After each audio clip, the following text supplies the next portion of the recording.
What's up, agents, and welcome back to another Division video where we're going to look at the brand new exotic holster in an SMG build. Don't forget to like, share, comment and subscribe, and let's roll the footage. Alright, so we're going to do that as a rerun. My doorbell went, so we always like to die mid-video, but is where it is.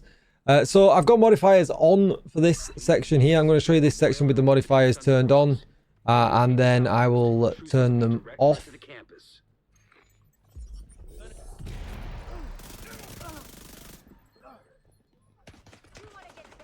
If they'll activate.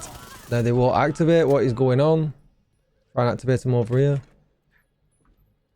Nope, they're not activating. What is going on there?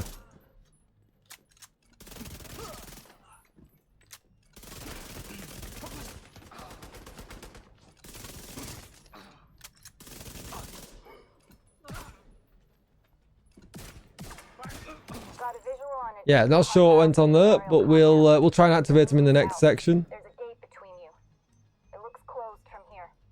Agent, you'll need to find a way to open that gate. Bit unfortunate. We can't activate our modifiers, but the enemies are on. That's a bit of a jib. Does that happen to anyone in the... There we go. Okay, so now we've got them on. We've got all our headshots. Now we're just going to go body shots, and we should see some big damage. Yeah, 2 mils. Easy.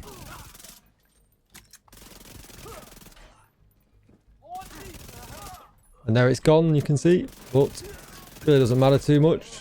Look at the armor. I mean, that is just wild. Alright, so let's take them off. GG's if you caught the build. And we'll just do this next section as normal.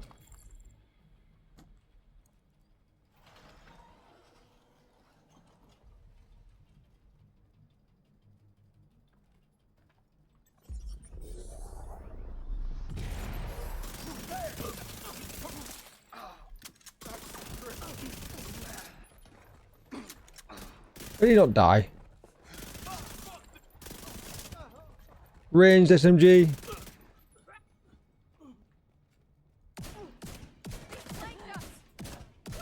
Flanked. I'm right in front of you. What are you on about?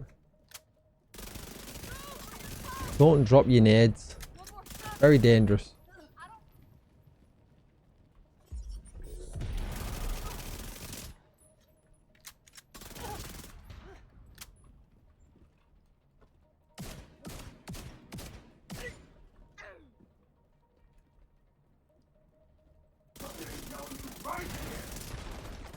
I was going to say, there's no way I didn't get that pack then. No. Got you. Yeah, as you can see, it absolutely smacks. Is this the best way I would run this build? No. Am I so keen on the weapon swaps? No, not really. But if you do like the weapon swaps, then this is going to be the way you're going to want to run it, I would guess. So you've got 2 options as well. You can pull your sidearm out and kind of choose which gun gets the 20% rate of fire and the 20% weapon damage, or the 50% magazine side and the 50% reload speed. That's kind of up to you. I did kind of like having the rate of fire and the weapon damage on the Dark Winter. I thought it just made everything just a little bit more smoother and a little bit quicker. And then the extra magazine side and reload speed on the Scorpio. But again, it's personal choice. You can just kind of set that up as you want at the beginning before you start the mission. But obviously this is the season's exotic. It comes on the season's pass. Weapon damage, weapon handling and crit chance. And then this is the rest of the build. And we wanted to build in a significant amount of survivability here. If you're not killing, you've no survivability. So you kill or be killed pretty much. But you've got a lot of survivability otherwise, because we're going to run the PS backpack. By all means, keep this as a blue if you want some extra armor on kill. So that's all very, very important. Then we've also got Bloodsucker. Killing an enemy adds and refreshes a stack of 10% bonus armor for 10 seconds. You could run the Liquid Engineer here, but I did like the idea of having an extra 10% armor on kill, because we get 10 from this, we get 10 from Gunner, and then we get a further 20 from Hunter's Fury, giving us 40% armor on kill, nearly half of our armor back just for getting a kill. So there is going to be times where you're going to lose all your armor, but the minute you get a kill, you've got half of it back pretty much. Well, 40% of it back, which is really, really good. So with Hunter's Fury, SMGs and shotguns both get boosted damage from the 2-piece bonus, which is why we're running that. And then we got the health and armor on kill. Apex Predator giving us a huge damage boost, which is really nice. And more importantly, it's disorientating the enemies when we kill them when they're in a group, which gives us more survivability because they're CC'd. They can't shoot while they're CC'd. Then we've got weapon damage, crit chance, crit damage. On the gloves, weapon damage, critical hit damage. And on the knees, weapon damage, critical hit damage. Now, we chose to run the chest piece. The whole dilemma here is that we can't fit a 4-piece gear set in with the holster easily without running a chest or a backpack. The problem with strikers is that, you know, that we wanted to run, you would run the backpack.